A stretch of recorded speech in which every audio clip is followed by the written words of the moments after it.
তো আমি খ্যাপসার জন্য এখানে কড়াই বসাই দিছি। কড়াই না, এটা আমার রাইস কুকারের পাতিল। কারেন্ট নাই, না রাইস কুকারে রান্না করতাম, কারেন্ট আসলে রাইস কুকারে রান্না করবো। তো এখানে আমি তেল দিয়ে দিচ্ছি, তেলের মধ্যে এখন পেঁয়াজ দিয়ে দিব। আমি সবসময় চেষ্টা করি অল্প মশলায় রান্না করার। এখানে আমি পেঁয়াজ দিয়ে দিচ্ছি, পেঁয়াজটা হালকা বাদামি কালার করে ভাবছি। এখন এখানে আমি আদা, রসুন, এলাচি, দারচিনি সব একবারে দিয়ে এতটুকু মশলা দিব, একদম অল্প মশলা দিয়ে। এখানে আমার আদা রসুন কষানো প্রায় শেষ।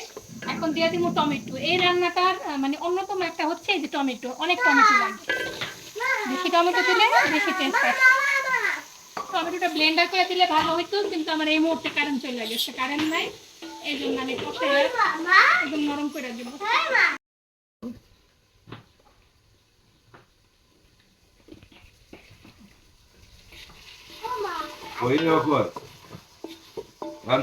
ধনিয়া গুঁড়া দিব, একবারে দেখাই দিলাম।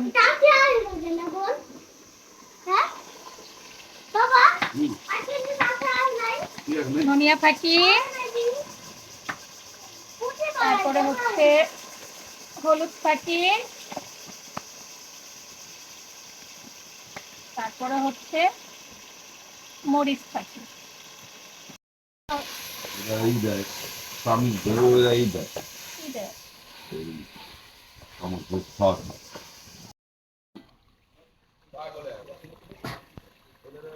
আমার মশলাটা খুব সুন্দর করে কষানো হয়ে গেছে।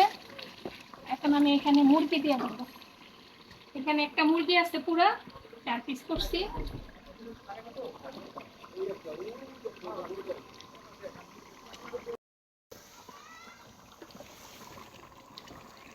এখন পানি দিয়ে দিব।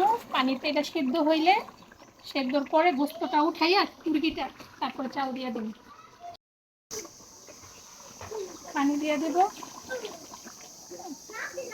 এই পানিতে খুব সুন্দর করে মুরগিটারে সেদ্ধ করবো, না হলে 1 ঘন্টা। এদিকে নিয়ে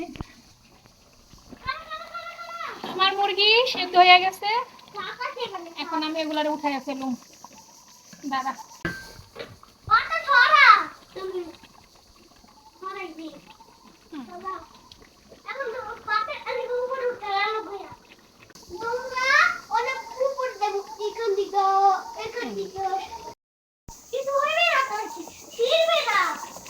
এর মধ্যে চাল দিয়ে দিব।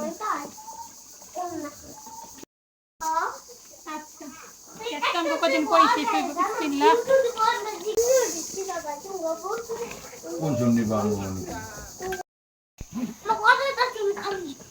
এখানে আমার চালটা কষানো শেষ। এখানে আমি লেবুর খোসা আর মালটার খোসা কি করে কুচায় রাখছি আর কি, দিয়ে দিব। ফ্লেভার খুব ভালো আসে। এখন দিয়ে দিব হচ্ছে পানি পরিমাণ মতো।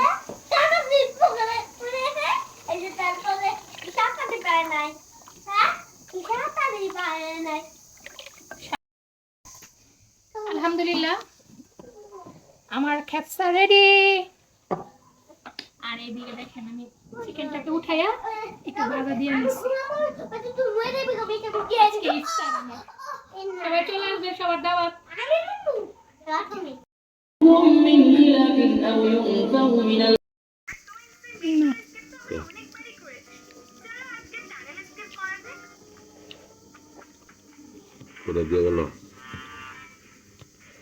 দিয়া পাঠাম না, ইফতারি আর ইফতারি করে খাবার তো রাখা।